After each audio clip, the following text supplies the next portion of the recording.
आप सभी साथियों को मेरा अर्थात चंद्रशेखर आज़ाद का सादर नमस्कार।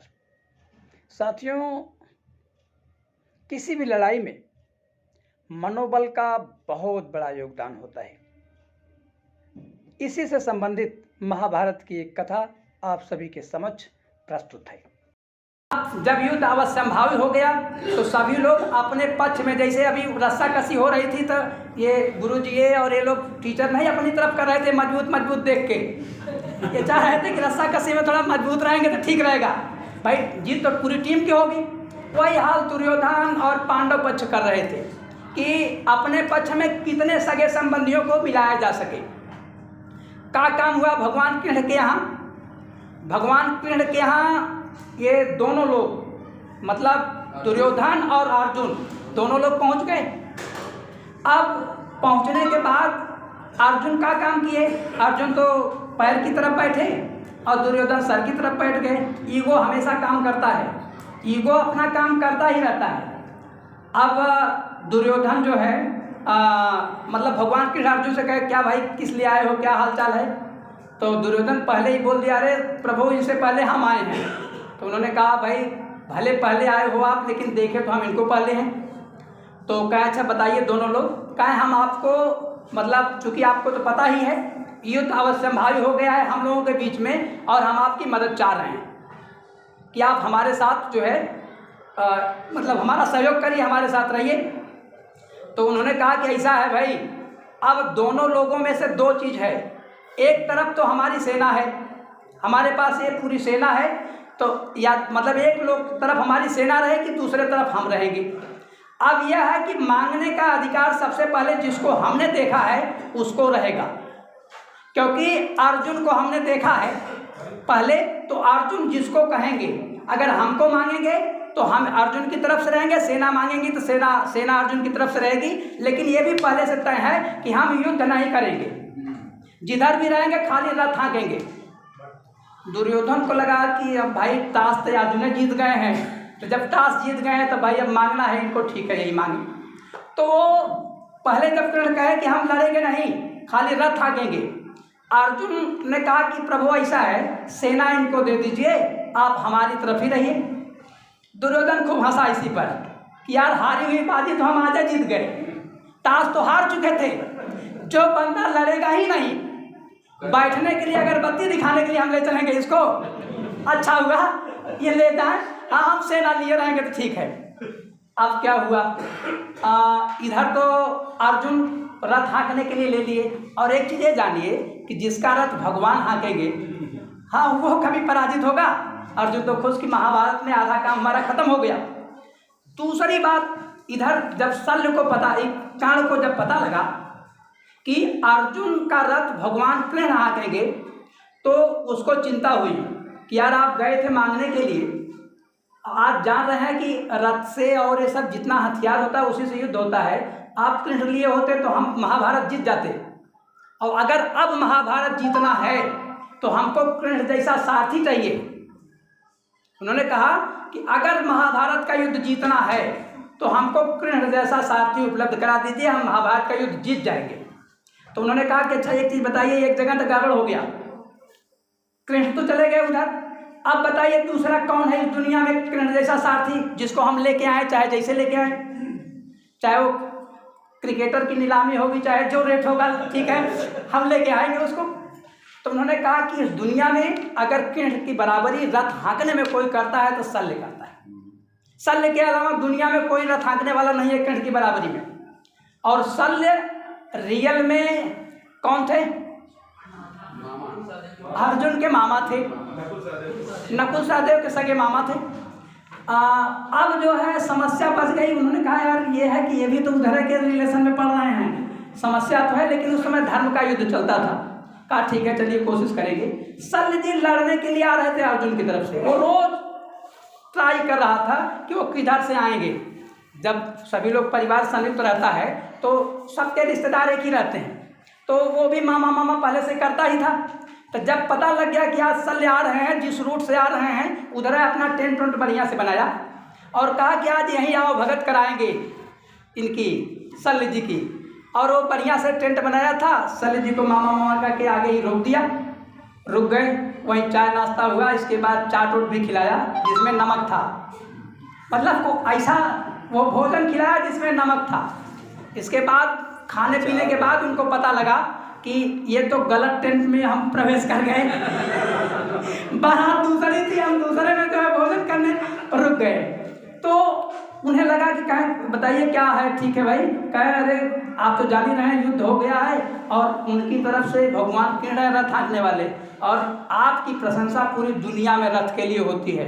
तो आज तो सौभाग्य है कि उनके साथ बराबरी का काम आप करिए ना चल के। हम आपके पास सारथी वाला वो रथ दे रहे हैं, उस पर रथ पर लड़ने वाला कर्ण को दे रहे हैं। बड़ा अच्छा दृश्य होगा। एक तरफ भगवान कृष्ण और अर्जुन रहेंगे, दूसरी तरफ शल्य और कर्ण रहेंगे। दुनिया देखेगी, जय दिन युद्ध होगा उतना दिन नाम हो जाएगा। शल्य को लगा ये तो बहकारा है, अच्छा अब तो लेकिन फंस ही गए हैं, चलिए। और जिस दिन पता लग गया पांडव पक्ष में कि शल्य कर्ण का रथ हाँकेंगे, अब पांडव पक्ष को ये लगा, भगवान कृष्ण को लगा कि जो मैच हमारा 15 और 20 का था, जो 12 और 20 का था, जिसको हम आराम से जीत सकते थे, ये 19-20 का बन गया। मतलब उनको लगा कि मामला गड़बड़ हो गया, 19-20 का हो गया। रात को भगवान कृष्ण कुंती के साथ कर्ण के यहाँ गए, कर्ण के नहीं शल्य के यहाँ गए, और शल्य से कहे मामा आप तो जान रहे हैं हम लोग धर्म युद्ध लड़ रहे हैं, और इनसे हम 5 गांव की ही डिमांड किए थे कि आधा छोड़ दीजिए, सब ले लीजिए, खाली 5 गांव हमको दे दीजिए। और ये 5 गांव के बजाय सुई के नोक के बराबर भी भूमि देने के लिए तैयार नहीं हुए, और तभी तो ये युद्ध हुआ। और आज पता नहीं कैसे आप उनकी तरफ से लड़ रहे हैं। अरे कुछ तो देखे होते, आपके ही तो भांजे हैं ये सब। उन्होंने कहा भाई देखिए ऐसा है, अब हम इनका नमक खाए हैं और इनकी तरफ से लड़ेंगे। तो कहें, जब उनको लगा कि नहीं अभी नहीं हटेंगे, तो उन्होंने कहा ठीक है एक काम करिएगा, लड़िए कोई दिक्कत नहीं, लेकिन कर्ण का मनोबल हमेशा कम करते रहिएगा। जब भी मौका मिले कर्ण का मनोबल कम करिए। अब वो कुंती एक बार गई कर्ण से, मान ली कि अरे आप भी हमारे लड़के हैं, पूरा स्पष्ट कर दी। तो कहा ठीक है ये तो पहले आपको बताना चाहिए था, चलिए अब हम आपको वचन देते हैं कि 5 के 5 पुत्र आपके बरकरार रहेंगे, चाहे बस अर्जुन रहेंगे चाहे हम रहेंगे, 4 कॉमन हैं, रिप्लेसमेंट खाली एक का होगा, चाहे कर्ण जिंदा रहेगा चाहे अर्जुन जिंदा रहेंगे। तो वो भी कम से कम 4 को तो सुरक्षित करा ली। अच्छा 4 को तो सुरक्षित करा ली कि 4 को कोई खतरा नहीं है कर्ण से, और जिसको खतरा है कर्ण से उसके साथ भगवान कृष्ण है, परफेक्ट हो गया 5। अब युद्ध का जब शुरू हुआ, कर्ण जाने लगा, तो कर्ण जो है पहले दिन का काम किए, शल्य महाराज इधर उधर घुमाते घुमाते ले जाके नकुल के सामने रथ खड़ा कर दी। कर्ण जब नकुल को देखा तो कहा अरे मामा ये कहाँ लेके चले आए, नकुल उकुल से नहीं लड़ना है, ये हमारी बराबरी के नहीं है, हमारा युद्ध अर्जुन से करना है। अब बात तो जो इसको हमारा रथ अर्जुन के सामने ले चलिए। कहीं आज तो लेट हो गया यार, अभी समाप्त होगा युद्ध, छोड़िए अब कल ले चलेंगे अर्जुन के यहाँ। कल सुबह कहा कि मामा आज अर्जुन के यहाँ जल्दी लेके चलिएगा, कहीं से कुछ टाइम लगेगा उनको जीतने में, भाई टाइम चाहिए हमको। वो फिर घुमाते घुमाते रथ इधर उधर ले जाके सहदेव के सामने खड़ा कर दिए। जब सहदेव के सामने खड़ा किए तो कर्ण को फिर बुरा लगा, कहा मामा हम कहे थे, कल बताए थे कि हमारा टाइम बर्बाद न करिए और हमको अर्जुन से लड़ना है, अर्जुन के यहाँ ले चलिए। कहा यार अच्छा आज भी गलती से ही यहाँ चला आया रथ, चलिए कल हम ले चलेंगे। कल सुबह अगले दिन माने तीसरे दिन बहुत मतलब थोड़ा और प्रेशर बढ़ा रहा था, डोज 100 ग्राम 50 ग्राम 50 mg 100 mg 500 mg की, कैसे मतलब मामा थे भाई, हमेशा नमस्कारी धागा था, कैसे टाइट बोल देता। तो कहा मामा आज ध्यान से भूलिएगा नहीं, आज अर्जुन के यहाँ जरूर लेके चलिएगा क्योंकि हमारा टाइम बर्बाद हो रहा है, कोई मतलब नहीं निकल रहा है। तो उन्होंने कहा कि चलिए ठीक है आज जरूर ले चलेंगे, आज पक्का ले चलेंगे, आज चिंता न करिए, आज अर्जुन के यहाँ ले चलेंगे। फिर घुमाते घुमाते लेके गए और ले जाके भीम के यहाँ कर दिए। तो थोड़ा मतलब आप किसी को सेना पर ले जाकर के खड़ा कर दीजिए और वो लड़े ही ना, मतलब इतना हरासमेंट उसका। चौथे दिन वो नाराज हो गया, कहा मामा एक काम करिए कि अगर रथ हाँकना हो तो अर्जुन के यहाँ ले चलिए, नहीं तो हम अपना दूसरा सारथी खोजें। अगर रथ हाँकना हो तो फिर सही से हाँकिए, ले चलिए अर्जुन के यहाँ। तो उन्होंने क्या जानते हैं क्या कहा, सुनिए, ये महाभारत आज नहीं खत्म होगा, ये चलेगा 18-20 दिन, मतलब तब तो 18 दिन फिक्स हो गया, इसलिए 18 दिन हुआ। कहा इसे चलेगा, काफ़ी दिन चलेगा। और अगर आप महाभारत में अपना नाम कमाना चाह रहे हो तो ऐसे घुमा फिरा लीजिए, कभी सहदेव के यहाँ, कभी नकुल के यहाँ, कभी भीम के यहाँ, कभी युधिष्ठिर के यहाँ, हमसे कहीं हम खूब घुमाएंगे और पूरा देश देखेगा कि कर्ण बहुत घूम घूम के लोगों को मार रहा है। और जिस दिन मरना हो, कहा कि जिस दिन मरना हो हमको धीरे से बताइएगा, हम अर्जुन के यहाँ ले चलेंगे।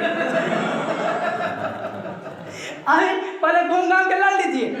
तो वो कहा और गुस्सा हुआ, डिप्रेशन में चल रहा था। कहा मामा ऐसा है कि अब हमको आज ही मरना है, अर्जुन क्या ले चलिए, और नहीं तो फिर आप रहने दीजिए, हम दूसरा सारथी खोज लेंगे। तो कहा ठीक है, जब तुम्हें मराई के ताली है चला। अब कृष्ण से पहले से अपना बात तय थी कि ठीक है, अपना हो सकता है टेलीफोन का जमाना ना रहा हो, रात को तो ही बात हो रही हो, ये लोग पहले से देखे थे कि किधर क्या है, अपना ले जाके रथ कीचड़ उचड़ में फंसा के कर्ण को मरवा दिए। तो मनोबल कितना काम करता है। हाँ भाई, वो लड़ ही नहीं पा रहा है। तो जितनी भी महिलाएं हैं, आप सभी से हमारा ये आग्रह है कि बच्चियों का मनोबल, अपना मनोबल, अपने परिवार का मनोबल हमेशा ऊपर रखिए, और जो आपको डिमोटिवेट करने वाला हो उसे हाथ जोड़ लीजिए पहला दिन, ये नहीं कि 4-5 दिन के बाद वो अगर सही काम करने में तो कोई कह रहा है कि ये पढ़ावा वाला भलवा, हाँ बहुत पढ़ाए हैं हम, हाँ बहुत सर्व शिक्षा अभियान देखे हैं, अगर ऐसा कोई भी कहता है तो उसे हाथ जोड़ लीजिए कि भैया आप अपना काम करिए, हम अपना काम कर रहे हैं पहले दिन ही। अब अगर आपसे ना समझ पाए तो हमको भी बता दीजिएगा। जो भी अच्छा काम कर रहा है हमारा पूरा सपोर्ट उसको है, अगर उसको जो डिस्टर्ब कर रहा है वो शल्य का काम करेगा हाँ, और या कुल भीड़ का काम करेगा, तो वो चिन्हांकन यहाँ भी हो जाएगा, जैसे आउट ऑफ स्कूल में चिन्हांकन हो रहा है। ठीक है, तो ये महिला सशक्तिकरण के बारे में इतना है कि वो वोमेन एम्पावरमेंट अच्छे से हो जाए, और जिस दिन ये हो जाएगा ना, फिर किसी अधिनियम की जरूरत नहीं पड़ेगी। इसलिए आप सभी भाइयों, माताओं, बहनों एवं बेटियों से अनुरोध है कि आप अपने मनोबल को कभी भी कम न होने दें, अपने मनोबल को हमेशा ऊंचा रखें, और देश हित में स्वयं को मजबूत रखें। यदि यह वीडियो अच्छा लगा हो तो इसे लाइक करें, शेयर करें और सब्सक्राइब करें, तथा इसमें अगर कुछ सुझाव हो तो हमें ज़रूर हमारे व्हाट्सएप पर और ईमेल पर भेजें। जय हिंद, जय भारत, जय शिक्षा।